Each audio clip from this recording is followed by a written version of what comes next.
وظیفہ ہے بڑا مجرب وظیفہ ہے، بڑی برکت والا وظیفہ ہے۔ تعداد کے حوالے سے شاید یہ پوچھ رہے ہیں، تو 35 دفعہ آپ نے جو ہے وہ ایک سادے پیج پر لکھ کر 35 اور 33 میں بعض اوقات لوگوں کو کنفیوژن ہو جاتی ہے نا کہ بھائی 33 کہا ہے 35 کہا ہے، ملتے جلتے ہیں نا دونوں الفاظ، 33 35 تو 35 ٹائمز، جی ہاں 35 ٹائم 35 بار، جی ہاں تو یہ لکھنا ہے۔ ہاں، لکھ کر اس کی پلاسٹک کوڈنگ کرا کے گھر میں لگا دیں، آپ ان کا کام ہے وہاں لگا دیں، دکان وغیرہ میں بھی لگایا جا جی لگا سکتے ہیں۔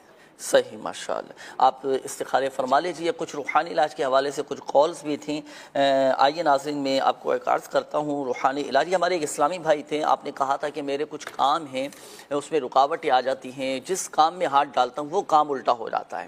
آئیے ایک پہلے تو میں آپ کو ایک واقعہ سناؤں، مختصر سا ایک واقعہ ہے، ہمارے الٹے کام سیدھے کیسے ہوں گے۔ ناظرین آپ تھوڑی دیر کے لیے متوجہ ہوں، یہ نوٹ کیجئے گا۔ ایک شخص ایک بزرگ کی بارگاہ میں حاضر ہوا اور عرض کرنے لگا کہ حضور میں بڑا پریشان ہوں اور کافی مسائل کا شکار ہوں، جس کام میں ہاتھ ڈالتا ہوں میرا کام الٹا ہو جاتا ہے، جس کام میں ہاتھ ڈالتا ہوں وہ کام میرا الٹا ہو جاتا ہے، کوئی کام میرا پورا نہیں ہو پاتا۔ یہ سنیے گا، اس کے اندر جو ان بزرگ نے جواب ارشاد فرمایا نا، یہ ہمارے لیے ہیں، صحیح ہے۔ تو وہ شخص ان بزرگ کی خدمت میں حاضر ہوا، عرض کی کہ جس کام میں ہاتھ ڈالوں وہ کام میرا الٹا ہو جائے، بڑا پریشان ہوں، آپ دعا فرمائیں، کوئی وظیفہ پڑھنے کے لیے ارشاد فرمائیں۔ تو ان بزرگ رحمۃ اللہ تعالی علیہ نے ارشاد فرمایا کہ اچھا یہ بتاؤ، تم نے مہر دیکھی ہے؟ اسٹیمپ ہوتی ہے نا، اسٹیمپ مہر، وہ دیکھیے۔ وہ عرض کرنے لگا کہ جی حضور دیکھیے۔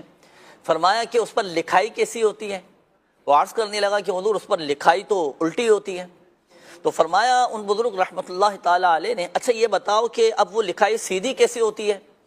تو وہ شخص کہنے لگا کہ جب مہر کو کاغذ پر لگایا جاتا ہے، کسی چیز پر لگایا جاتا ہے، تو اس کی جو تحریر ہے نا وہ سیدھی ہو جاتی ہے، اس کی لکھائی سیدھی ہو جاتی ہے۔ تو ان بزرگ رحمۃ اللہ تعالی علیہ نے فرمایا کہ ایک شخص جب مہر وہ اسٹیمپ اپنا ماتھا اپنی پیشانی کاغذ پر لگتی ہے، جب اس کی پیشانی وہ اپنا ماتھا زمین پر لگاتی ہے تو اس کی لکھی ہوئی الٹی تحریر یہ سیدھی ہو جاتی ہے۔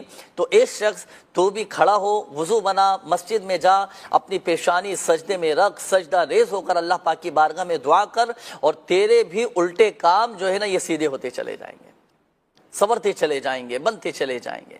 تو مراد یہ ہے کہ ہم اللہ کی بارگاہ میں حاضر ہوں، دعائیں کریں، نمازوں کی پابندی کریں، فرائض و واجبات کی ادائیگی کریں، سجدہ ریز ہو کر گڑ گڑا کر اللہ پاک کی بارگاہ میں دعا کریں، الحمدللہ سبحان ہمارے کام بنتے چلے جائیں گے انشاءاللہ الکریم۔ اچھا چلیں، وظیفہ بھی میں آپ کو عرض کر دیتا ہوں۔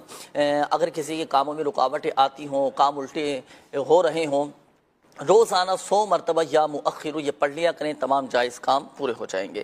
یہ ایک اور اسلامی بھائی تھے، آپ نے کہا تھا کہ پیروں میں، بازوؤں میں، میری ایڑیوں میں، تلووں میں بہت زیادہ درد رہتا ہے، تو درد کے مقام پر ہاتھ رکھیں، 3 بار بسم اللہ الرحمن الرحیم پڑھیں، اور 7 مرتبہ یہ وظیفہ پڑھیں، اعوذ باللہ وقدرتہ من شر ما اجد واحاذر۔